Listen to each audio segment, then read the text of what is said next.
I quit my 9 to 5 job without a plan B, without even knowing where the next meal will come from. I feel like I have no identity. Most people who I could talk to will feel, stop being sorry for yourself. Get up and things will be okay. You'll get yourself another job, or maybe you just want to work for yourself. It's a very lazy approach. Get up and decide what you want to do and stop being lazy. They say that without saying it. So I don't talk to anybody anymore.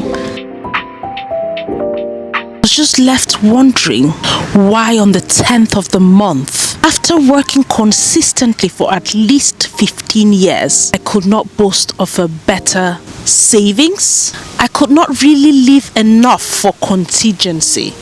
And I remember all the advice and what everybody said was, don't worry, you'll be okay.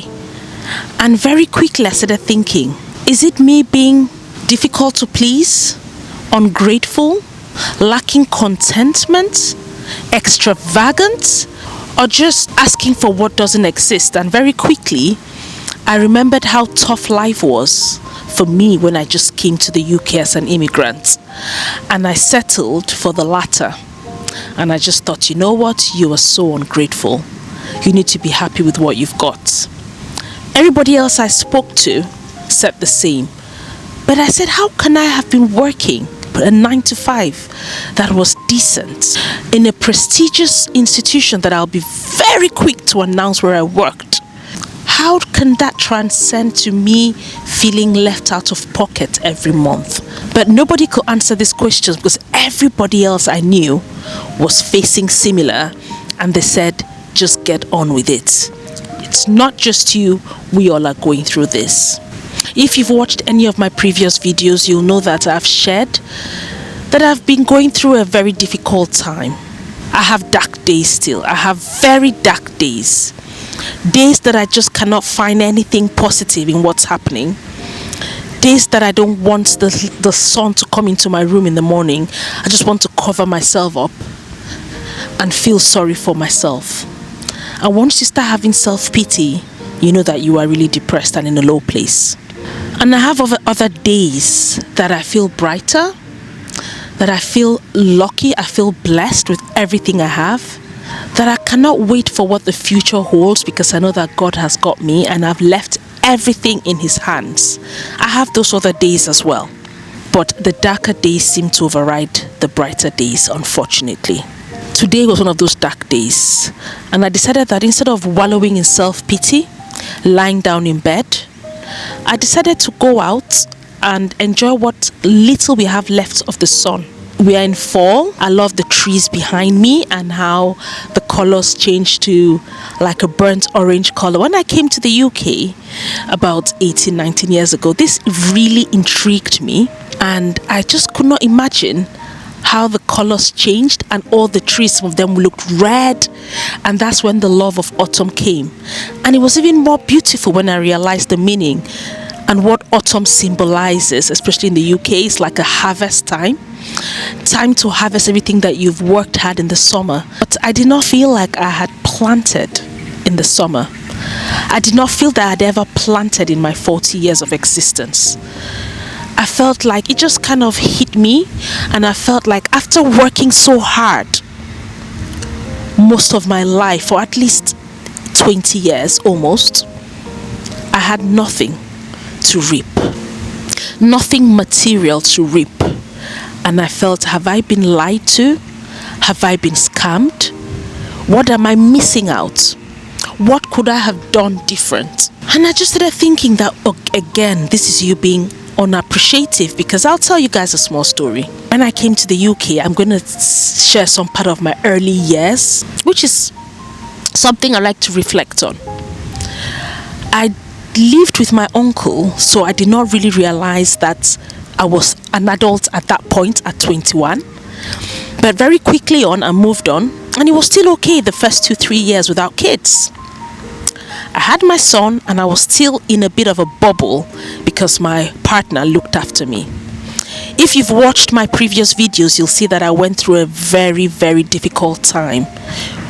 A time where I was in Destitute because I quit my 9 to 5 job without a plan B. I quit my job without even knowing where the next meal will come from. I did that because I was fed up with the 9 to 5 job that I was at the time. I wasn't happy with my career choice. Despite having a master's, I did not use it. And I knew that with my personality, intelligence, and the job opportunities, I decided to resign. I just had a second child who was a few months old, and I was jobless. During this same time, my partner was in fact not working 9 to 5 either, was trying to revive a business in Africa, and we were struggling. And we refused to get any public funds, although we qualified. But if you're an immigrant, we have this mentality where we think if you get any public funds, it just means that you've given up. Perhaps you failed and you're resorting to public funds abroad. Has it gotten to that point? Why did you leave Africa to come and get funds? That's what we always think. And I was no different. So at that point, I refused and we struggled. And he said, I'll send you allowance every month and we'll see how things go. He did that for months and I was studying. And on this particular month, it was so tough that after paying all of the bills, I was left with £100 for the month. I had 2 kids. I had to buy food. And we had an unfortunate situation where our home was used by tenants before we moved in when we rented it out, and they were not paying the gas and electric. So a meter was installed. What that meant was our bills were 10 times the amount because there was debt. And the first thing I'll do before I bought food to eat for myself was top up a house to give me a warm place to stay in. When I realized that it was autumn, I started panicking because I knew that the weather was going to get cold. And this particular month, I had £40 left for the week. I had to buy my baby diapers. I had never used non-Pampers brand at this point. I went to the shops. I topped up for £10. Got home. The debt had taken it. I went back, did another £10. So I spent £20 just on gas and electric. I looked at my kids, thought about my parents back home who were living above an average family, well above. My mom was still working, looking after a lot of extended family members, but I could not bring myself to ask her or ask my dad to support me because I thought that would mean that I'm a failure. I was only about 28 at this point, and I was starting over, almost getting to 30 and changing my career completely. Notwithstanding the fact that I had young kids, I was determined to make it. And this particular day, after topping up for £20, I was left with £20. I went to a corner shop and I had £5 in coins, and I was trying to get Pampers. And this woman, bless her, wherever she is, God bless her, she said, my sister, she was an African woman, she said, across the road we have Aldi. They do very nice diapers, my sister. Go and try there. I looked at her and I said, how dare you? In my mind, I'm usually very polite, so I just smiled. I said, no, it'll be okay. She's like, no. Go, have you tried it before? I said, I did not know they did diapers. She said, oh, very good ones. They're the best. I thanked her. I walked out feeling ashamed of myself and realizing that my lack showed so evidently. I walked, pushed my daughter. My son was in school. He was 5. Went to the shop and I bought Aldi brand diapers for the first time. It was £2.99 and I threw in some wipes. I bought myself what I was going to eat, some chicken, some beans, some rice, some pasta. I spent about £10. And I was walking back home and in tears. I walked back home crying, thinking, how did I get myself here? But those tears turned into determination. I remember getting home that day. I cooked, felt so fulfilled because it was a Wednesday. I knew that I had a warm house for at least till the weekend when my husband could send the rest of the money. That night, I studied till 3 a.m. and I pushed my exams 2 weeks forward because I thought I cannot carry on living like this. And with the determination that I had, I wrote my exams, my first CIPS qualifications, Chartered Institute of Purchasing and Supply Management. And it was back then when we had paper exams where it was like old school. And I believed I did so well. And a few months later, I passed with over 80%. And I never stopped. I carried on every other month writing my exams, applying for work, and I finally landed myself my first purchasing job.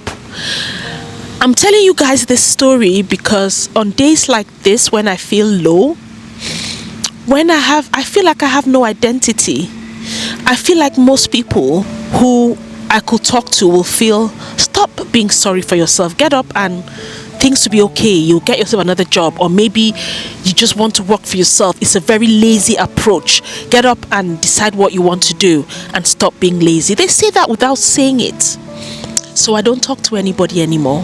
I just keep talking to myself and hoping that someday I find my purpose.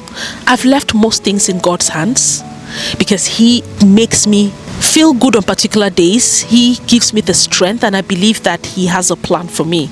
But being human, there are times that I doubt this. There are times that I have self-doubt, and the times that I cannot see anything positive. But in everything, I give thanks. And I'm so lucky that I have managed to find myself a community like this, because if I did not have my camera, I'll probably be at home now feeling sorry for myself. But I decided to go for a walk. It's very breezy. I don't know if you can hear it in the sound. I hope that there's any good sound. But at least I can share my thoughts with you guys and encourage somebody watching that your plans are valid, that you deserve more. You don't have to be stuck where you're not happy. And when I think about the 18 years I gave in a 9-to-5 job to somebody else who has probably made it, been a millionaire, and how that time could be used to develop something for me alongside, I keep thinking I will not stop telling people that your dreams are valid. Don't limit yourself. Side hustles are good. Be in a job that you love, even if you don't earn enough. Your work-life balance is important. Your family is important. And you need to determine what is important to you first. I hope that this has helped somebody. And like I said, on days like today when I'm in a dark place, I just remember to take some fresh air, think of how blessed I am, how God has blessed me with 4 beautiful kids, how I'm still here today, and how I can tell my story. If you want to hear more of this, feel free to subscribe to my channel. I will be giving back, educating, sharing my experience, and I've already done a lot of that. And I want to thank you guys for watching, for sharing, for reaching out to me, for the encouraging words. I have opened a membership where I'll share more intimate stories, and I hope that more of you can join to support me. Thanks to you guys, I've actually been pushed to buy myself more filming gear to make better content for you guys, and this is one of them. I've got myself a microphone thanks to a lot of your recommendations, and I hope to share more. Thanks once more, and I'll see you in my next video. If you want to watch my full story of how I felt like I had crashed turning 40, then I'll put that video just after this. Thank you once more, and I'll see you in my next video. Bye bye.